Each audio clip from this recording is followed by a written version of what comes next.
Hi, everyone. Can you hear me okay? I've had a couple questions about the pictures. I want to explain what you're looking at. I call this wallpaper. It's just something for you to enjoy while you get settled and wait for your friends and neighbors to arrive. These are slides from my field work. Either Doug McDonald, my husband here, took these or I took them. So all of these are from working in the woods, writing this book. Enjoy. So it is by one clock 7:29 and by another clock 7:31, so I'll declare it 7:30. I simply want to thank you all for coming. This is the second time that the new committee, Talking Public Affairs, is sponsoring a program, but we are very fortunate to have Bill Roach and the Environmental Committee joining us in this sponsorship. And our hope going forward is that from time to time we will have joint sponsorships with other committees that have topics that certainly involve or overlap into public affairs. But we want these to be evening presentations, and we want to have the kind of top-of-the-line speakers as Lynda will be providing for us tonight. So with that, I'm going to ask Risa to roll a videotaped introduction that our colleague Joel Connelly made. Joel used his good offices to talk to Lynda about coming, and he has reviewed her book, which will appear on Post Alley. And so earlier today, he taped this introduction because he could not come here in person for reasons of health. Risa? Joel Connelly. I am a resident here introducing Lynda Mapes for her lecture tonight on the book. Here we go. The Trees Are Speaking, which I have been reviewing, and since Lynda's an old acquaintance, invited her to come and talk to us.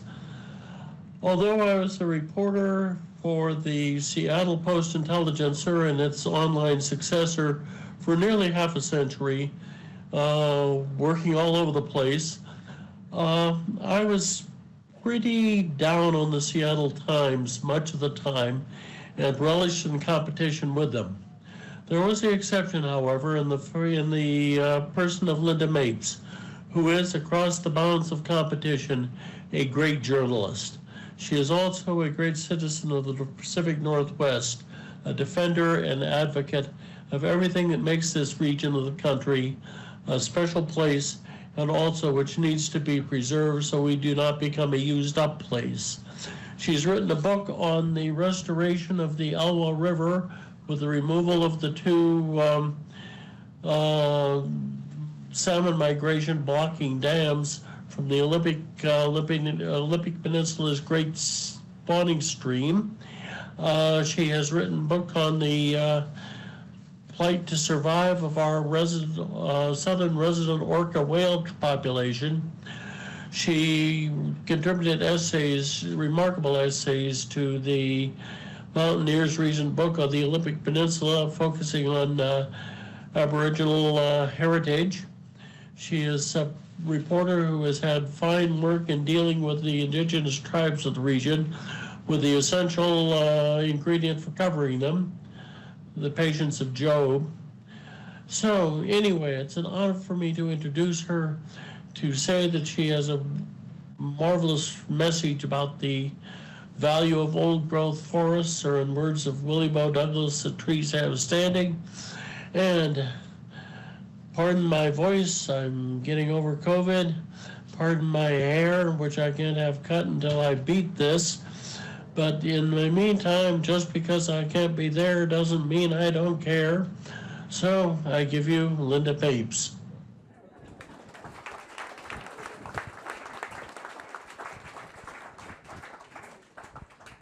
We're breaking new ground by having videotaped introductions. So Lynda, the floor is yours. Thank you for coming tonight.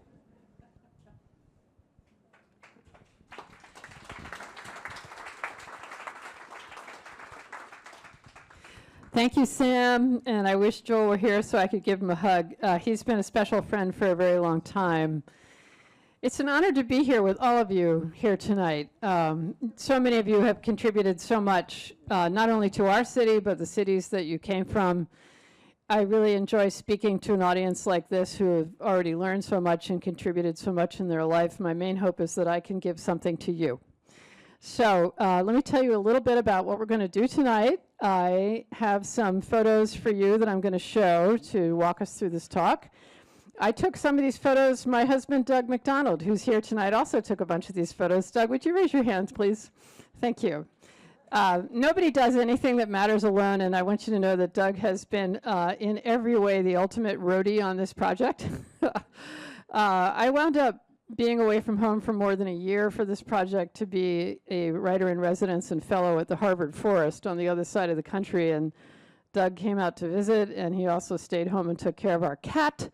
And, you know, I think you should know that my pet name for him is Reader Number 1. If it matters, Doug reads it first, and he is a very critical reader. So hopefully you'll see the benefit of that assessment tonight. I'm a reporter at the Seattle Times. I've covered the environment there and Native tribes for a very long time. I've been there 27 years. I've been a newspaper reporter for 40. So Joel and I have been soldiering in a long war together, and you know, I want to tip my hat to Sam as well for all the beautiful work he did at the PI as an editor there. Journalism is a funny business. Writing is a funny business. Any story worth its salt usually is a journey, because you're out there not to check off a box as if you were shopping at the grocery store, but to discover and to learn, to ask questions.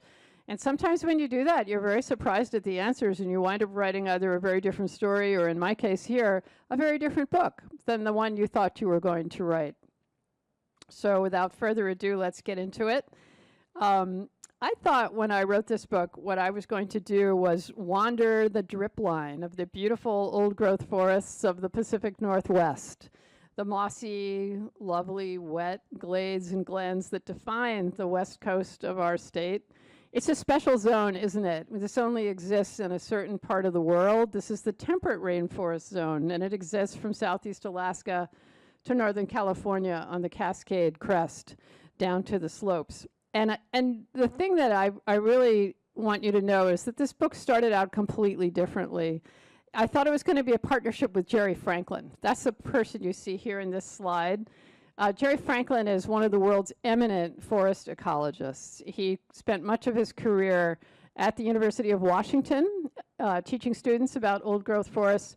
He was the person who developed a lot of what we know about old-growth forests, even that they are a thing. Back in the 1980s, these older forests were regarded as in the way, decadent deserts of lacking any biodiversity or value to be cut as quickly as possible to make room for thrifty young stands. Well, as kind of an old-growth tree myself, I take some offense at that.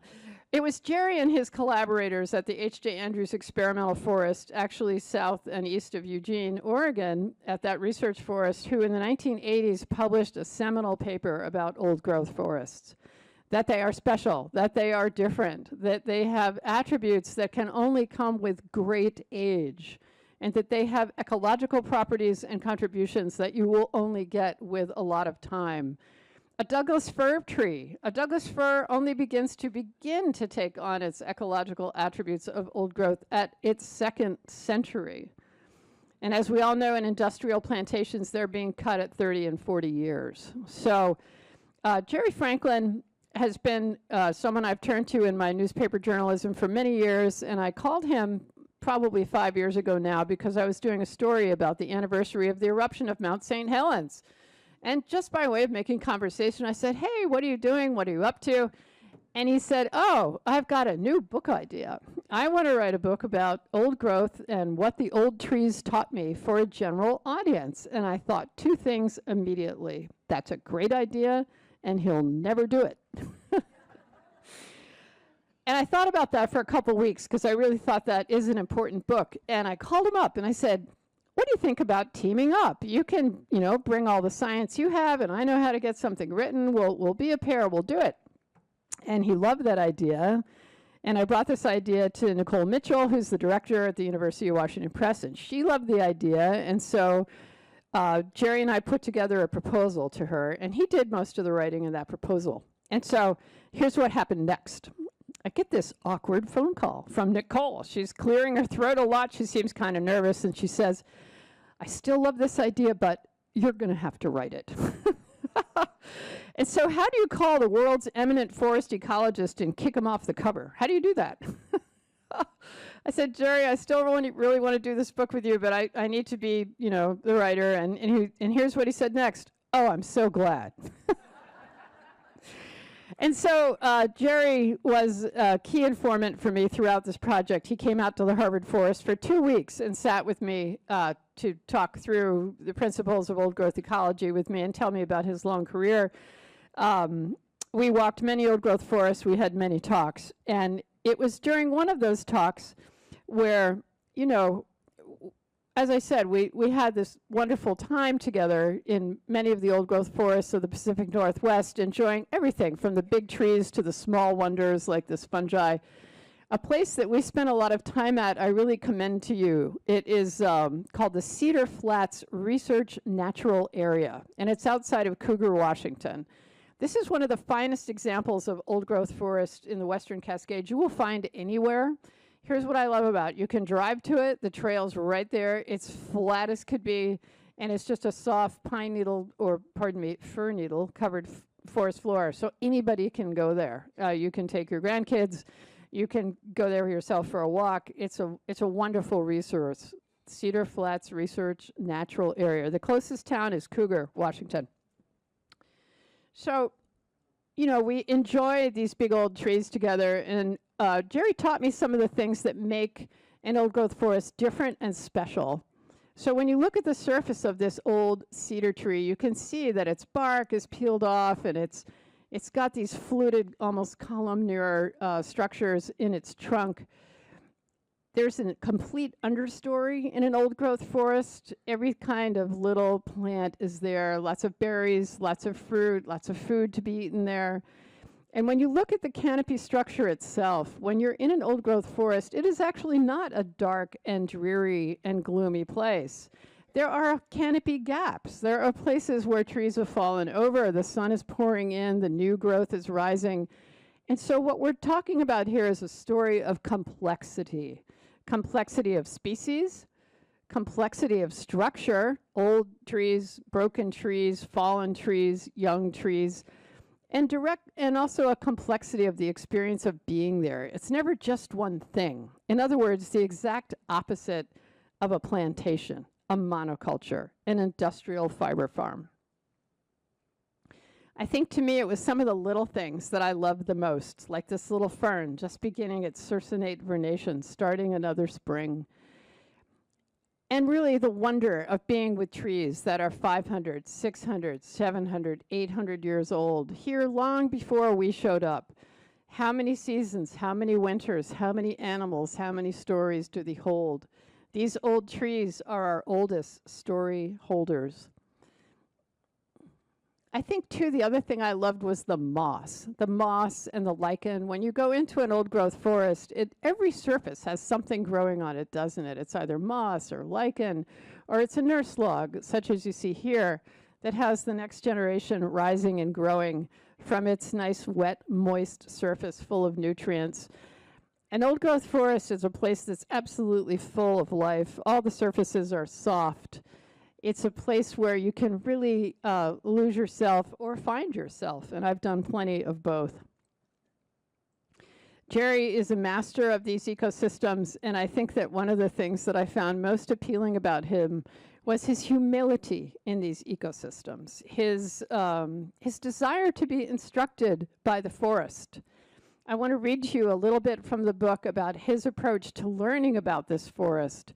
And one of the things he did that I find so appealing was he would just look and he would ask questions about what he saw. For instance, when you walk across a forest like this, you can't do it in a straight line because there's so much dead and downed wood, so many logs, so many stumps, so much material on the ground. And being the kind of scientist he is and the kind of person he is, he asked himself, what is it all for? There's a lot of it. It must mean something. I'll read a little bit to you about that. We learned by looking at the old forest. That is how we were taught. And the richness and the complexity of it also taught us to be humble. It was a tremendous object lesson in humility and respect, as well as knowledge. The lessons in terms of knowledge, but also lessons in terms of you have to be pretty arrogant to just assume this is nothing more than a source of wood, and you can essentially duplicate it by planting rows of trees. We took a lot of shit from ecologists that thought this was just a hobby thing. We had a lot of negative feedback on the dead wood work, attacking it as just hobby stuff that had no relevance to science. A place like Harvard would have nothing to do with it. It wasn't the sexy sort of stuff, the hypothesis testing the academic scientists are so excited about. I was often angry at the Eastern ecological community, the ones writing all the papers, writing all the textbooks. What they weren't writing, what they weren't taking account of, was the forest that I was in. And I was bound and determined that one of the things I was going to do was to see these theoreticians have to take account of these forests.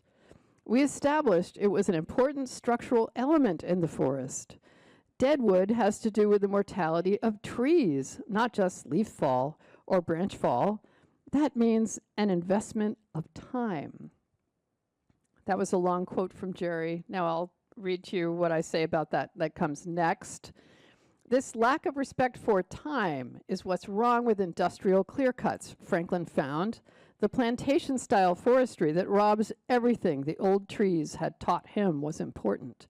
The herbicide that kills the young growing understory that feeds the soil. The replanting with a monoculture that will never have the complexity of structure, age, or species of a true natural forest. These conversions of natural old forests to plantations were stealing from the future. These once naturally forested sites were now croplands that could never become the old growth of tomorrow. Quote, I refer to plantations as one of forestry's great deceptions, Franklin said. We were fooled. People have to realize that all is not well. Foresters deceived themselves into thinking plantations are forests, and they are not. They are great for the stockholders, but nobody else.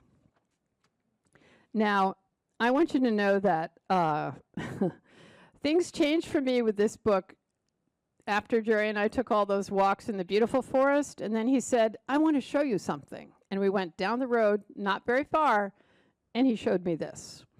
This is an industrial clear cut, not far from that beautiful old growth forest. And it was here that I felt the ground shift out from underneath me when I realized, listening to Jerry, about how not only do we need to know about these beautiful old growth forests and how much they mean ecologically and what they mean for human well-being, for wildlife, for water quality, we need to also understand how we lost so much of them, which was the arrival of commodification, the arrival of profit for distant investors as the major management system for so much of the private lands in Washington state. And as he put it so crisply, so clearly, that when you manage for only one value, no matter what it is, you're not going to get a balanced result. And he's a quiet, soft-spoken man, but when he talked about what had happened to landscapes like this, that clearly were never going to be a forest again, he was angry. And he wanted me to understand that this was really about fighting for the lives of the last old and mature forests that we have left, not only in Washington, but anywhere. That these older forests, 120 years old and older, these are the old growth of tomorrow. And if we continue to cut these, whether on state lands or private industrial lands, or as a matter of fact, these days, federal lands, what we're really doing is losing something that we will never see again, which is a complex, older, old growth forest. And so as I learned this from him, I understood that what I really needed to do in this book was indeed take that on, to write about not only the marvel and the wonder and the importance of old growth forest, but how we lost so much of them. And so I wound up actually at Harvard, the very place that had so pissed him off. So that's showbiz, and he was kind enough to come out and work with me there on the manuscript for this book. And one of the things I quickly understood was I needed to go other places in this story. It wasn't going to be enough to talk about what we have here in the Pacific Northwest. I need to cross the border into Canada, where they're still cutting old growth. That's probably about a 1,000-year-old tree. And I also needed to go to Maine, the birthplace of industrial forest in America. Now, one of the things that I understood when I went to BC and started working with Suzanne Simard, the eminent forest ecologist who wrote her own book about forest ecology, and her discovery about the ways in which trees are connected underground and share nutrients and even communication. She and her lab were up in BC, and I spent a week with them in the summer of 2022 sharing and learning about how these old growth forests in BC were still being cut, shockingly, and being cut just for common lumber.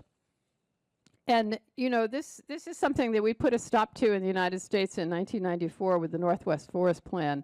But even though we stopped it at the border, that cutting was still going on. And I want to read to you a little bit about what that was like to confront.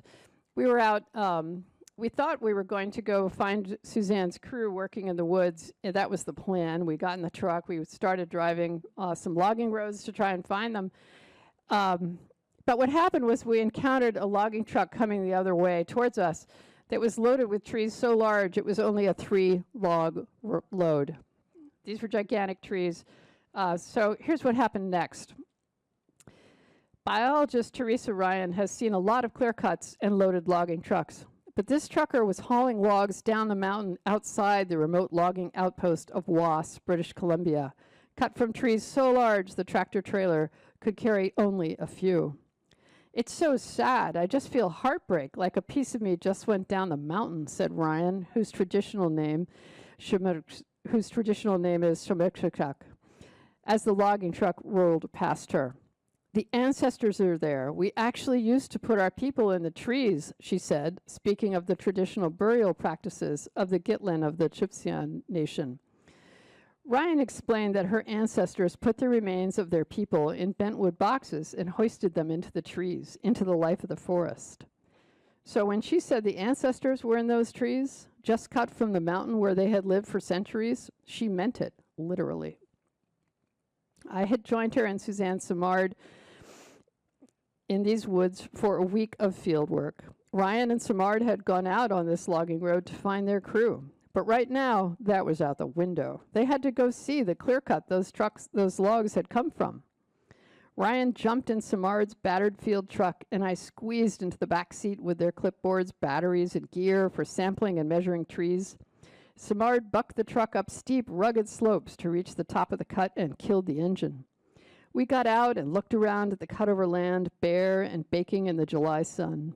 A grapple skidder awaited the next day's haul of logs, and sawdust lay fresh over the ground. This kind of machinery is devastating to the forest floor, Simard said, eyeing the carved-up ground, rutted and scraped to mineral soil. And we are left with that. If there's no carbon left, it's gone, and it's never coming back.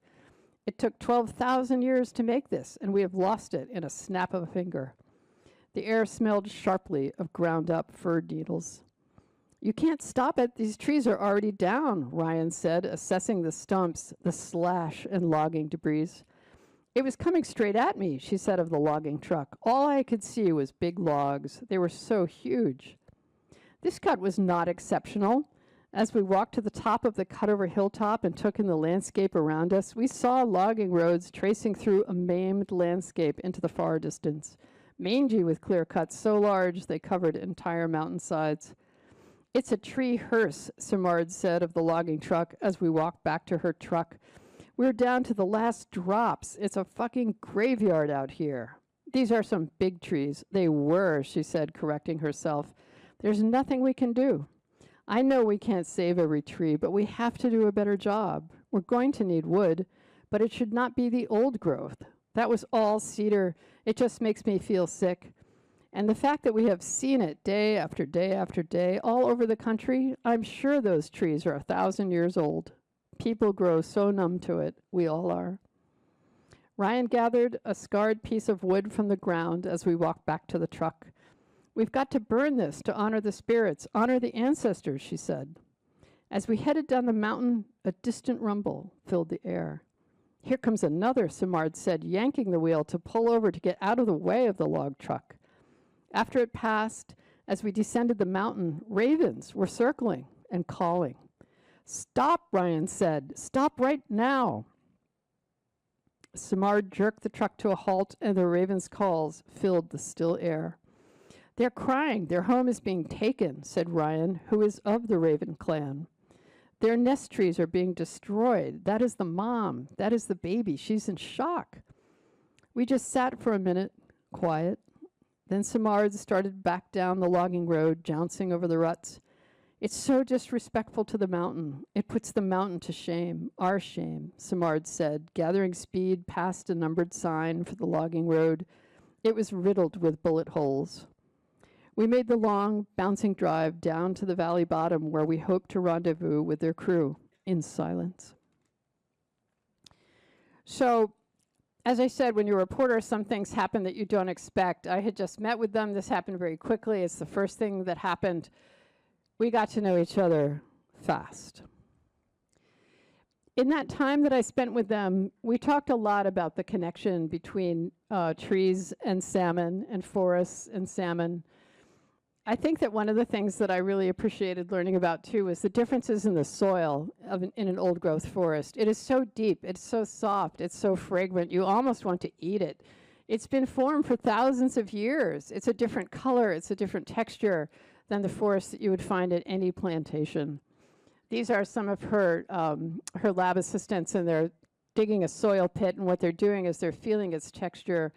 They're really studying this last old growth valley bottom forest that is not protected, by the way, because they want to understand how it's made, what's different about its soils, so that as we go forward and they try to do restoration in some of these plantations, they know what the baseline is. What are you shooting for? What is a healthy forest like?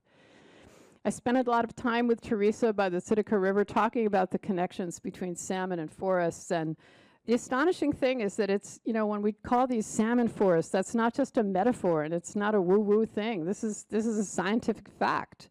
I talked to a scientist who told me that you can see a change in the color of the tree canopy by the Adams River in BC in a year when there's been a really big run of salmon. It's actually a darker, deeper, brighter green for all the nutrition from those salmon carcasses coming back to the river.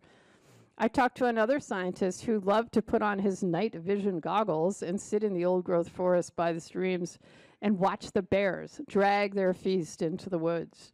Watch all the varmints feasting and getting their fill of salmon coming back in the river. And what do they do next? They drag those carcasses into the forest and they leave them there. And of course, they poop and they pee and they bring all that great nutrition back to the land. This is this amazing and beautiful cycle between the land and the sea. This beautiful exchange of nutrients. The salmon come back bringing all that they have seen and all that they have gathered from the vast ocean over 4 years of travel. They gain all their body size there, and they come back to the very place where they were born and give themselves up to that place. And that nutrition feeds the trees, it feeds the animals, it feeds the soil. And of course, these fish feed the native people. And so what Teresa explained was this relationship between the salmon and the trees and the forests and her people, and this original knowledge system by which you would never do something like cut down all the trees and send them somewhere else for something as ephemeral as mere money. Instead, the wealth of the forest was kept in the living forest for communities, for all their people, for multiple generations. I spent a lot of time in the big house at Alert Bay with the Montaguela people, learning from their elders about this relationship, which is basically a relationship built on respect and reciprocity with the natural world. This was a very joyful community. I spent a week with them camping, and the teasing, the laughter, the play in the lakes. It was an eye-opening time to see how they were with one another and how they live in a relationship of respect with the natural world. This very brave elder was involved in a land back action. She and the Montaguela people made the decision that in order to get control over their lands once more, one thing they needed to do was just start living there. Their lands, they didn't sign a treaty, they didn't fight a war, but industrial timber companies just started cutting the forest and using the forest with the argument that, well, there was nobody there when we showed up in 1890, 1880.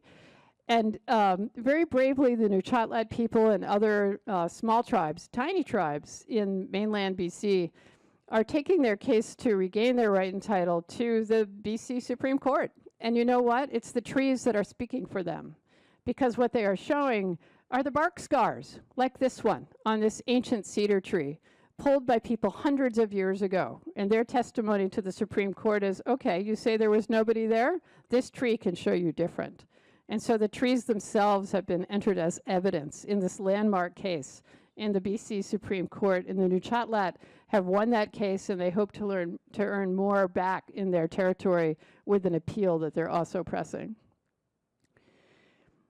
So the next place I went for this book was Maine, because I wanted to see the birthplace of this idea of commodification of the forest. Our people arrived here wood famished. They arrived on our shores and were shocked at the forests that they saw in the northeast coast of the United States. Maine is where it all went down big. Like by 1860, I mean, we were barely going here in the Northwest at that time. We weren't yet even a state. Bangor was already the largest port in North America, shipping lumber all over the world. And this is a Weyerhaeuser clear cut, by the way. And, you know, this kind of hard use has been going on in the northern forests of Maine now for multiple centuries. It's a different forest, different species. It's a different style of forestry. But, you know, this is what it looks like from the air. One of the things I did with my fellowship money from Harvard was rent a plane, because the only way you can really appreciate this kind of landscape abuse at scale is to get up above it so you can actually see the landscape. This is called strip cutting, and unfortunately this was a response to citizen legislation to take on the clear cuts, the size of townships in Maine. So instead, the response was to do this strip cutting, and it looks like corduroy from the air, doesn't it? And the sad result of this type of forestry is that to get the same amount of wood, you have even more disturbance, even more edge, even more loss of habitat. Look how tiny the logs are.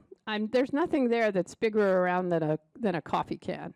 So, you know, this is the tiny stuff from which the common products we all use are made. These are your paper plates. These are your paper napkins. Yes, this is your toilet paper.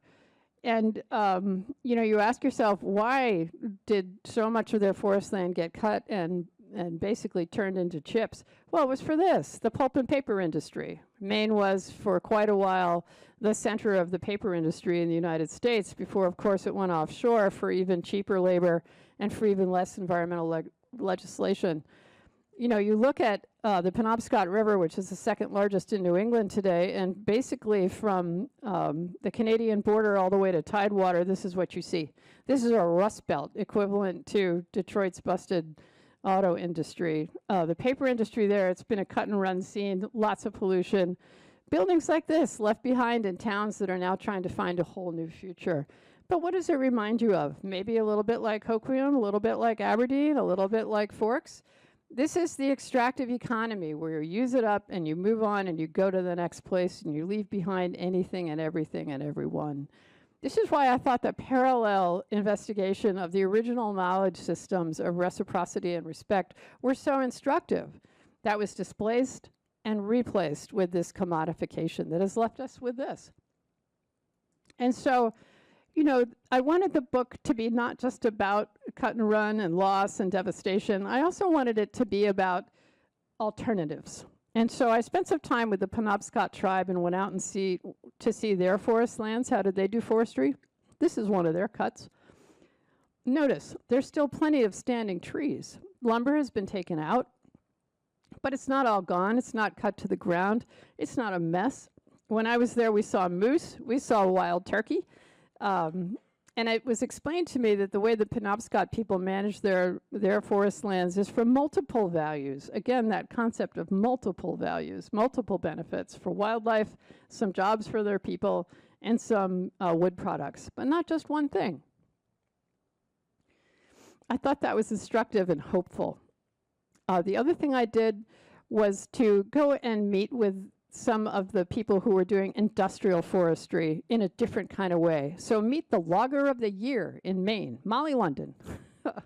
You know, when you're me and you're trying to learn something and you're new, what do? I went to the University of Maine at Orono and introduced myself, told them what I was trying to learn. I said, oh, you need to meet Molly London and Alex. They're the loggers of the year. They're doing forestry with new methods that I think you might find interesting and helpful for your story.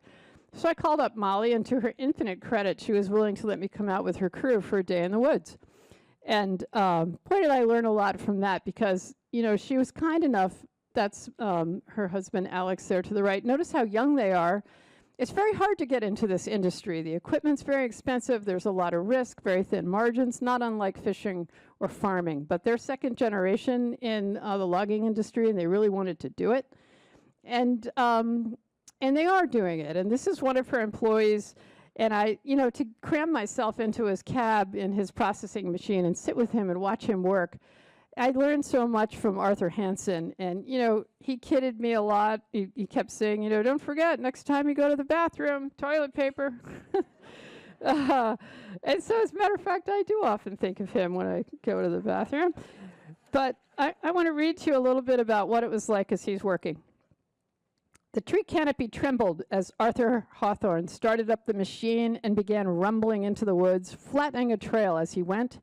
These were tiny trees, just saplings and poles, with a few larger trees grown from a clear cut in 1992. The goal on this job was to thin out small trees and leave the larger ones to grow, to improve the quality of the remaining stand over time. This was formerly paper company forest land off the Stud Mill Road in Down East Maine, and these thinnings were now grown to barely merchantable size for pulp. Hawthorne was working to a set of instructions in a prescription from the forester for the management company for these lands, privately owned by one of the world's largest landowners.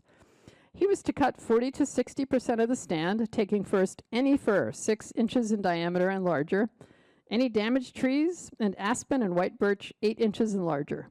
He was to leave any undamaged spruce 6 inches or bigger around, and yellow birch, particularly the strongest, most wind-resistant trees. Notice, take the small stuff, leave the big stuff. This thinning work is where loggers like Hawthorne, on equipment like this, a cut-to-length processor, show their skill.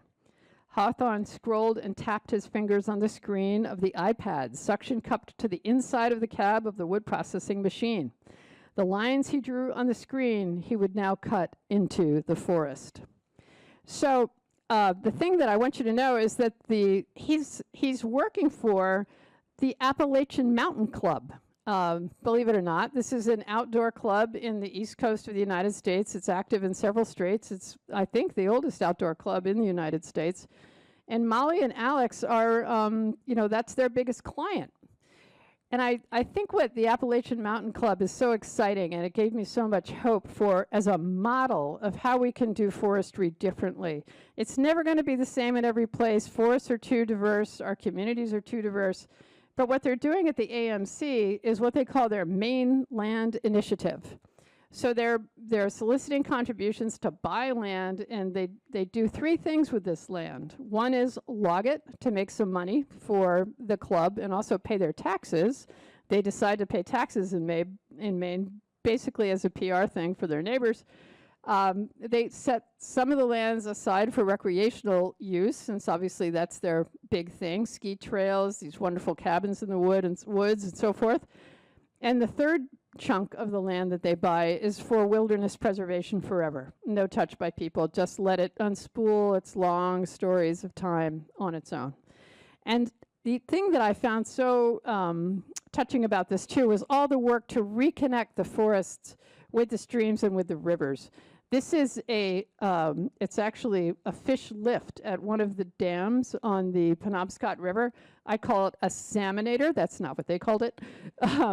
And this thing lifts Atlantic salmon, Atlantic river herring, and there are 12 seagoing fish species in the Penobscot River, including Atlantic salmon, and this lifts them over the dam to get them upstream. You know, this is the former site of the Vesey Dam, which they took out for fish passage, just as we've done with the Elwha, just as we've done with the Klamath.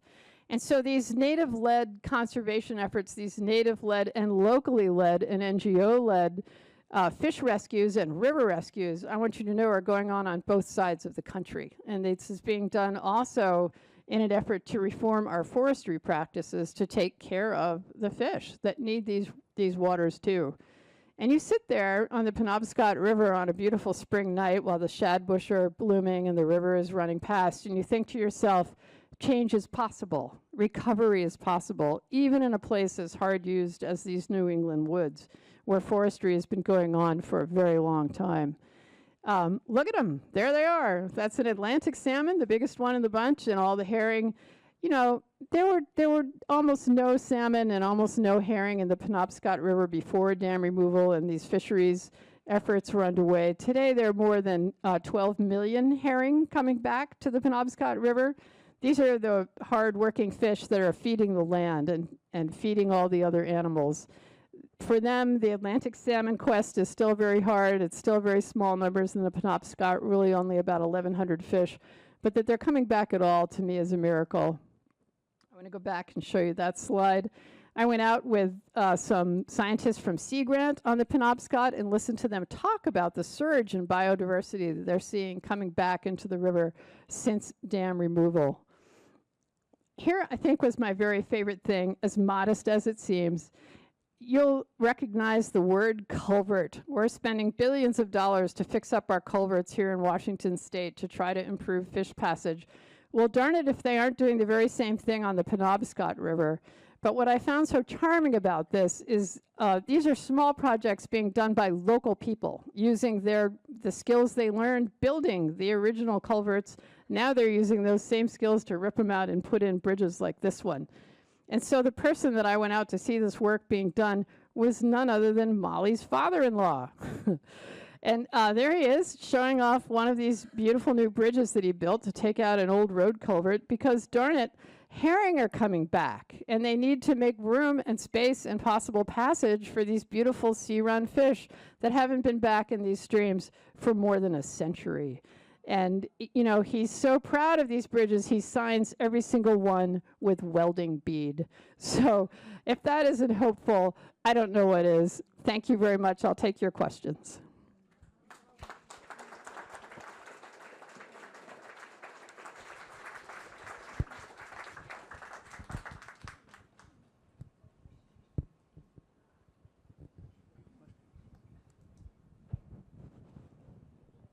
Way back, you showed a cedar tree that proved that the native peoples had been in that forest.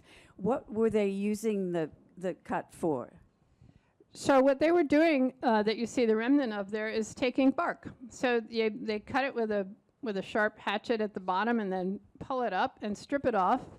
And the bark can be used and was used for and still is used for anything from weaving a basket to clothing, babies' diapers. Native people here in Puget Sound country still strip bark and use it for weaving cedar hats, cedar baskets, making gifts of all kinds. To receive a bundle of freshly stripped and ready-to-use cedar bark is one of the finest gifts you can give in Indian country.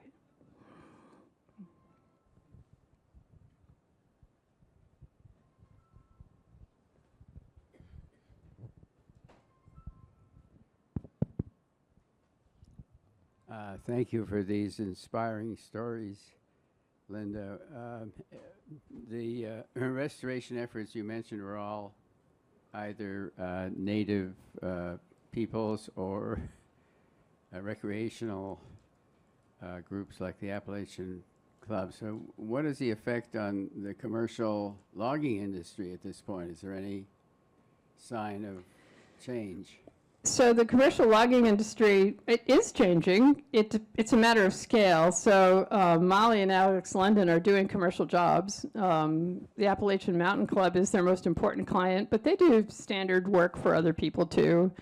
You know, the North Maine Woods, believe it or not, is 10 million acres, and there are no actual incorporated towns there. It's basically one big logging show. It's a spectacular thing to see. I've never seen anything like it. It's why I needed to rent a plane to see it. Most logging being done there today is still what we would call clip, chip, and ship. So it's just what it sounds like. You know, you're going out there with basically giant scissors cutting very small stuff, chipping it up on site, and then sending it overseas to make, guess what? Amazon boxes. So, you know, I want you to know that one of the most important things we need to do who care about trees is use less. Use less. You know, the things our grandmothers taught us, you know, wear it out, use it up. It really is true to use less. In our home, we use cloth napkins. Even if we have a big table of company, we use cloth napkins. I try to take my picnic set with me wherever we go in our little bean bag. We've got our plastic plates. Yes, they're plastic, but at least I'm not throwing them out. You know, use less. And honor forests and honor wood products. Think about them. I would really like us to think about the workers, too. I mean, I think it's important to say that these wood products are things we all use and need. Heck, I'm a writer. I write with a pencil on paper. I work at a newspaper. But it doesn't mean that we can't think about our wood products and use them with more honor and care. I would love to see a local wood movement, the equivalent of a local food movement. And while there is a little of this starting, it's still only just getting going. Honestly, in the United States, we're so spoiled. We have so much land, and we have such an incredible forest resource. We're not even really trying because we haven't had to. But I really think we're at that place now because of our excessive use and our abuse even of these forest landscapes, that we do have to start making a change. Yes? Yeah, what is your take on the Arbor Foundation? Oh, the Arbor Foundation. Are we talking about the plant a tree people? Right. I love those people. Look, every tree matters, and if you can plant a tree, you ought to plant a tree. But please grow the tree. Plant the right tree in the right spot and take care of it. Well, you get three options. One, to replace a burned out, and then a couple of other general forest. And I never quite know, you know, what's going to be the best use of purchasing trees for someone. Right.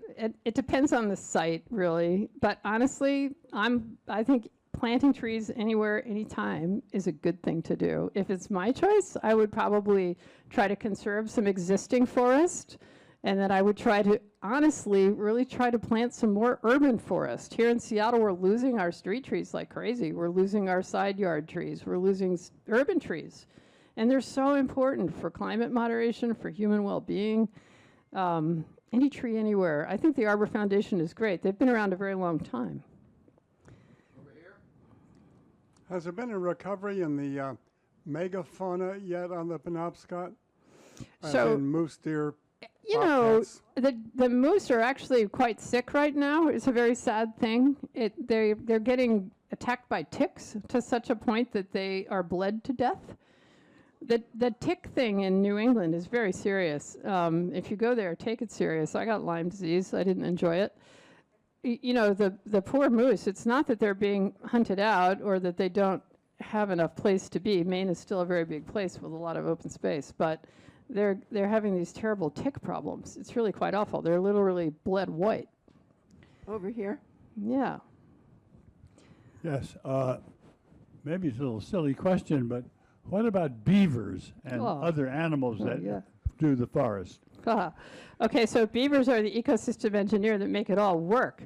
We are living in the time of the great drying. This is a great tragedy. I mean, the first thing everybody went after when they came to this country was the beavers because they wanted to trap them for the fur and sell it to China and make a lot of money. Beavers are incredibly important to forested landscapes and to salmon because those little dams that they make create these fantastic wetlands that make it all go. I mean, if you're in a place that has beavers, you know it because there's water everywhere, nice, mushy swamps.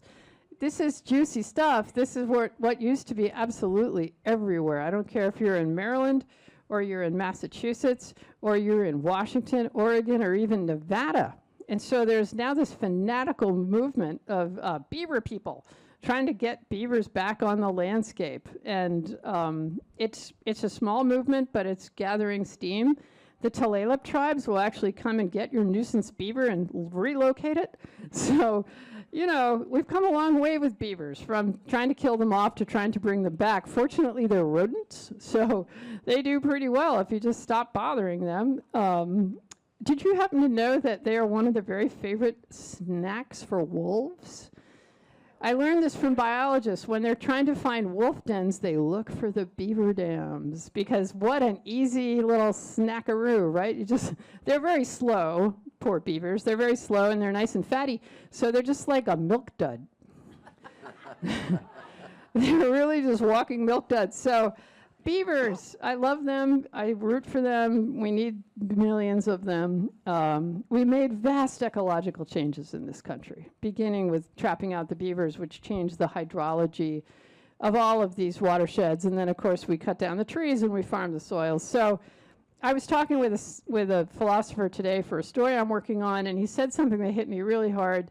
He said, we are in a time of harvest. And he meant that dimensionally, that like nobody should be surprised about where we are, either with wildfire or other environmental conditions, or even some of our civic conditions. This is a time of harvest. And so what we need to do, people, is plant new seeds, new beginnings, new ways of thinking about our landscape, new relationships with our forest. Well, this is a weird, No such thing as a weird question. but the Keelers moved here in the last year, and my husband's family's, his mother's family, had was larger, a square mile of Georgia. And I had the idea that the almost completely black county, thank you, that the black people that lived there were the slaves that developed those farms. And so I've been working for about 20 years to convince the family to do something, you know, to have those people have a good living off the land. And the last I heard, the younger generation was thinking of selling it to somebody.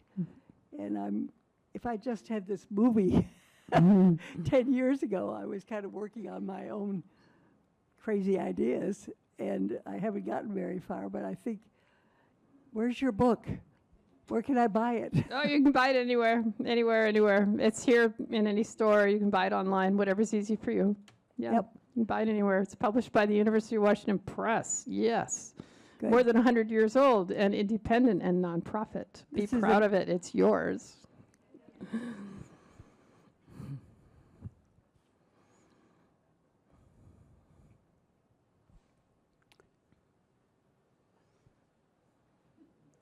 Well, I don't hear any more questions. You know, they're all free.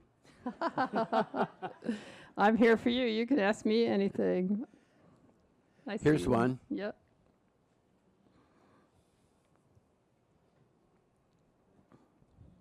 What is the impact of climate change on the forest preservation and management, I guess? Yeah, no, I'm glad you asked that question, especially for someone like me who just left the H.J. Andrews Experimental Forest for several days of reporting on the fire that happened there in 2022. That forest burned for the first time in 500 years. And it's very interesting, you know, how people feel about that fire really depends on how they see it. Is it just a natural thing? It's just fire, no big deal. Or do you see our fingerprints on that fire because of the incredible effect of climate warming? Here's how hot, dry days affect trees. They lose water, and they can't control that water loss except by closing their stomata. Those are the little pores on the underside of their needles or leaves. And if they close that, they can't get the CO2 that they need to make their food. So that's why your plants turn yellow and die. They can't eat. There's some irony in this because it's the CO2 that they're eating that's helping to depress some of the CO2 levels in the atmosphere. Trees and other vegetation take out about 20% of our fossil fuel emissions, which is remarkable when you think about it. So climate warming is having a devastating effect on our forests, even in protected areas like the H.J. Andrews Experimental Forest, home to even 750-year-old trees. And the way it happens is multiple fold. One is the trees dry out. Number two, the land dries out. And number three, with these hotter temperatures, you get these hot droughts. And so a lightning strike that maybe wouldn't have been a very big deal in other conditions hits a forest that's been drying out all summer, and it goes up. And then that fire spreads, and it's a hotter fire, and it's a bigger fire, and it's a more destructive fire. So even though fire is indeed natural, the degree, the size, the frequency of these fires is unprecedented. So climate change is very much with us and very much a force in these forests. There's another aspect to this. Because temperatures are warming, it's also helping the advance of invasive pests and diseases because they flourish in warmer temperatures. You don't get the killing colds in New England anymore so much, not for so many days. We're losing entire species in the eastern part of the country, especially to invasive pests and disease. It started with Dutch elm disease and chestnut, and now we're losing the eastern hemlock to woolly adelgid, and even the ash tree to the emerald ash borer. The native people in New England fear the loss of the oldest art form in New England, which is their basket making from the ash tree. So it's a combination of forces. It's our unchecked global commerce that's bringing all kinds of pathogens and diseases to our shores, virtually unchecked by any kind of, serious phytosanitary inspections at our ports, because that would cost money. So it's global commerce plus global climate change together is really hammering our trees, even in protected areas. I mean, to me, honestly, at this point, logging almost seems quaint. At least it's something we have control over, something we can dial up or down. But these forces that we've unleashed of climate change and invasive pests and diseases, boy, they're out there. And unless we get serious about really making changes in the amount of emissions we're putting into the atmosphere, they will only continue to intensify. And that's a negative feedback to the climate system. You lose trees, you're losing your friends in this war. They're the ones who are helping to reduce the climate emissions, to also hold the soils in these more intense storms.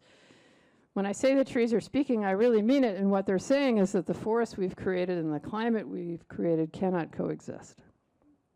So something has to give, and it can't be the trees, it has to be us. Would you say some more about the nature of the forest floor itself, the composition, and why it takes a century for the forest to be able to produce that? I love that question. So when you walk into a place like the Cedar Flats natural area, the first thing you notice is the only place you can walk is the trail.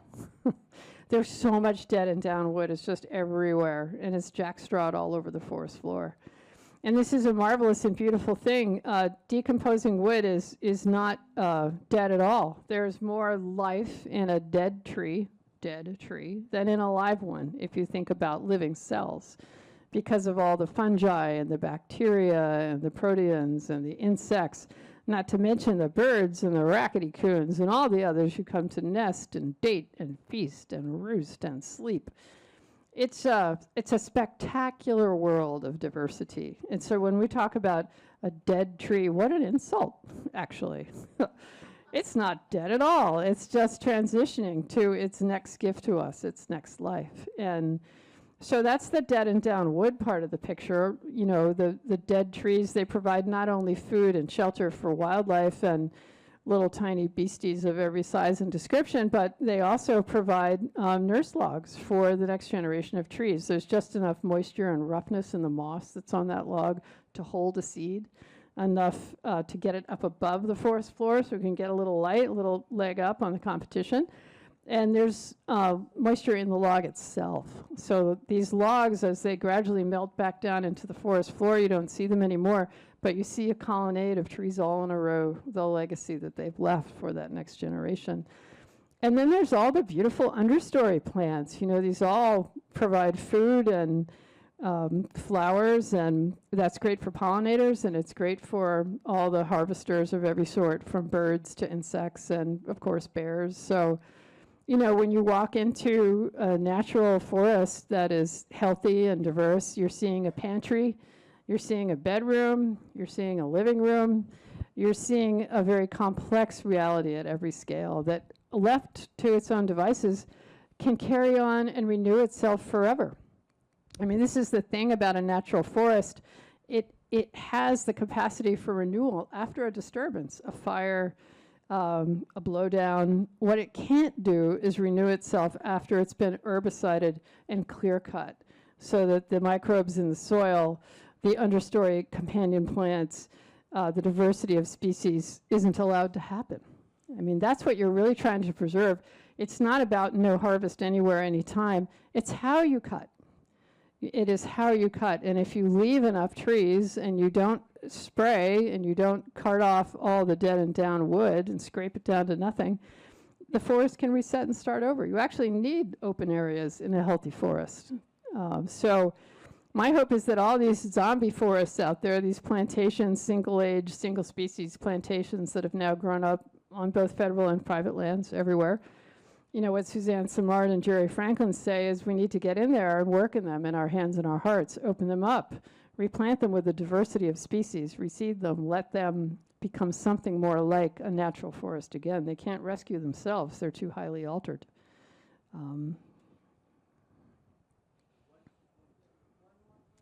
There you go.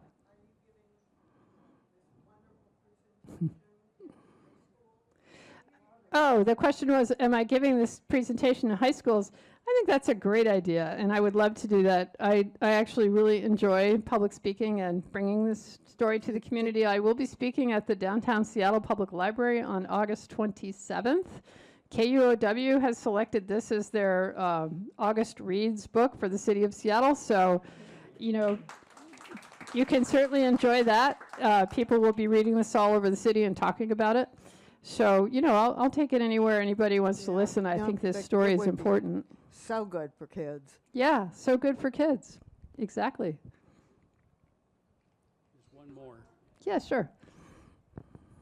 Just, can you hear me? I can hear you. Okay, just a quick one. First of all, thank you for this eye-opening program. And as one who lives in a retirement community, whose eyes are now open, what do you suggest we do? A person can do. Well, I will say that there are a lot of NGOs out there who would love your help. If you feel up to it, there are work parties going on in the weekend and during the week. And if that's not your jam, contribute. They would really appreciate your financial support. If that's not really something you're comfortable or want to do, you know, this is a time to use your voice with your elected officials and tell them that you care about salmon and forests and you vote and you want them to pay attention to these things and take care of them. I can't say enough how important it is to participate in the political process. I used to be a political reporter. That's how Joel Connelly and I became pals. And I'll tell you a story. I was covering something at the state legislature in Olympia. It was a nomination for a member of the Fish and Wildlife Commission. And it suddenly became oddly controversial. It was kind of a surprise to me. Debate was sort of shut down, and it was requested that I've heard from so many of my constituents, I really want to table this nomination, and we'll come back to it after we've had a chance to work on it in committee. That kind of pricked up my ears. I thought, gee, you know, what happened? And so I walked up to the representative, and I said, how many people? And he said, oh, I got 7 letters. And I thought, oh my God, really? That's all I got to do? So you don't know the power of your voice. If anybody, any of us these days gets an actual letter with a stamp that somebody wrote you, you think, God, somebody died. It must be serious. Write to these people and do it with your hand on paper with an envelope and a stamp, and they will notice it, and tell them what you care about. And pay attention to what is going on. Please read the paper. I really think that it's really important to participate in the process, and especially at the local level. You'd be shocked how much power your voice actually has. And encourage young people. Encourage them in their work, and let them know you think it matters. You know, I think it isn't every tree counts, every vote counts, every voice matters kind of moment. With that note, I think we're